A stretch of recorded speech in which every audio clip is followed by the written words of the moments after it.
আসসালামু আলাইকুম। আমি নাভিয়া তাসিন আবৃত্তি করছি ছুটি। লিখেছেন রবীন্দ্রনাথ ঠাকুর। মেঘের কোলে রোদ এসেছে, বাদল গেছে টুটি। আজ আমাদের ছুটি, ও ভাই আজ আমাদের ছুটি।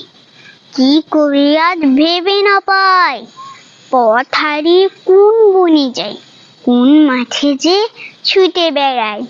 সকল ছেলে জুটি কেয়া পাতার নৌকো গড়ে সারিয়ে দেব ফুলে, তার দিকেতে ভাসিয়ে দেব চলবে দুলে দুলে। রাখার ছেলের সঙ্গে ঝিনু চড়াবো আজ বাজিয়ে বেনু, মাখবো গায়ে ফুলের রেণু, চাপার বনে লুটি। আজ আমাদের ছুটি, ও ভাই আজ আমাদের ছুটি। ধন্যবাদ।